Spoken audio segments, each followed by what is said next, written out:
What's in matcha that makes it so good for you? In this episode, we're going to find out.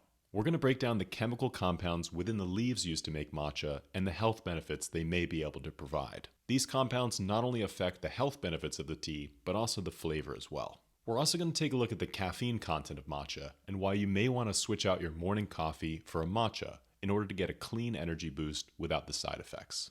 This video is an excerpt from our book Matcha Masterclass, a complete guide to everything you've ever wanted to know about matcha, from how it's made to the history of the drink. If you want to check it out, just sign up using the link below and we'll send you a free copy.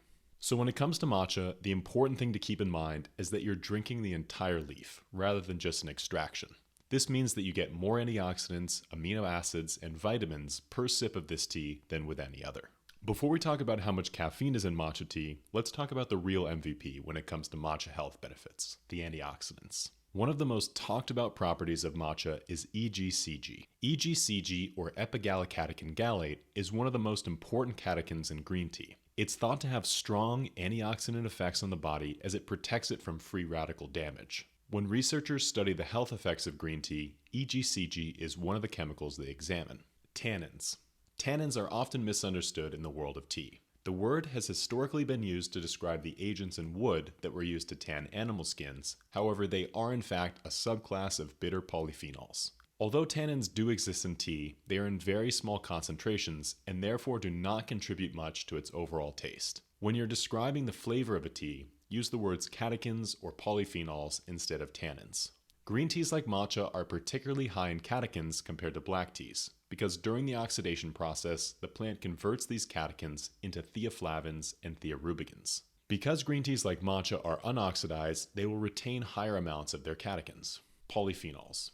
Polyphenols are the natural compounds in the tea plant that give matcha a lot of its trademark flavor. The term polyphenols includes smaller subgroups of flavonoids, phenolic acids, and tannins. The largest subgroup within the polyphenols are the flavonoids. The bitter or astringent flavors you get from a tea are likely from the presence of these flavonoids. It's believed that flavonoids are the chemicals produced by a plant in order to defend itself against insects, bacteria, and fungus. Enzymes. While the enzymes may not have much to do with the taste of the tea, they have everything to do with the tea's transition into an oolong or black tea. The two main enzymes in tea are polyphenol oxidase and peroxidase. After the tea leaf is picked, the cells begin to break down, and these enzymes are able to convert the catechins into theaflavins and thearubicins. This process turns the color of the leaf from green to brown, just like how an apple changes from yellow to brown after it's bitten and exposed to the air.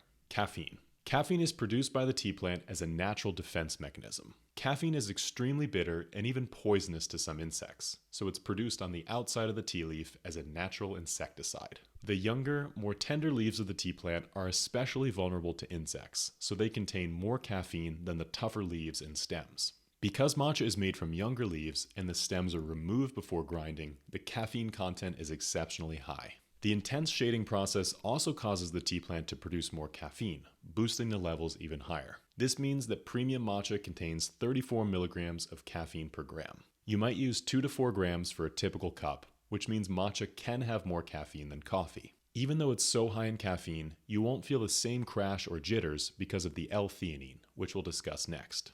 Amino acids. When it comes to the flavor of a green tea, one of the most important parts of the chemical composition comes down to the amino acid profile. The most common amino acid in tea by far is L-theanine. This is actually a very rare amino acid in the plant kingdom as a whole. It was discovered in green tea as recently as 1949, and to this date has only been identified in 3 varieties of plant and fungus: camellias, Ilex guiusa, and a species of bolete mushroom native to North America and Europe. L-theanine is thought to be responsible for the reported calm alert feeling that tea is famous for. It's thought to increase alpha brainwave activity, leading to a greater sense of relaxation and a way to decrease mental and physical stress. This is where you'll really notice a difference between matcha versus coffee. L-theanine is believed to slow the absorption of caffeine, so rather than getting a sudden burst of energy followed by a crash later on in the day, matcha drinkers report having a smoother, more balanced energy that's perfect for long periods of work, study, or exercise. L-theanine and caffeine work together in synergy to give you the energy you need to start the day without all the side effects normally associated with coffee. Chlorophyll. Chlorophyll is the green pigment that gives plants their color, and it's especially abundant in matcha thanks to the shading process. Chlorophyll can help support the liver's detoxification process as it flushes out harmful toxins. Vitamins. Matcha is rich in essential vitamins that contribute to overall well-being. It contains vitamin C, which supports immunity and collagen production, as well as several B vitamins, including B1, thiamine, B2, riboflavin, and B3, niacin, which help convert food into energy. Matcha also contains vitamin A and vitamin E, important for eye and skin health. Minerals. Matcha contains potassium for heart and muscle function, calcium for bones, iron for oxygen transport, and zinc for immune support. Volatile compounds. Probably the least talked about part of the chemical composition of matcha are the volatile compounds. Although these aren't talked about much, they are one of the most important parts when it comes to the flavor and the aroma of a tea. Primary volatiles are the chemical components emitted by plants when they are attacked or damaged. Secondary volatiles can be brought out of the tea plant during the production process. In the context of tea, they are responsible for these beautiful floral or nutty notes you may get from a tea. Here are a few that may be worth knowing. Hexanol, fruity and grassy flavors. Hexanol, herbaceous and woody flavors.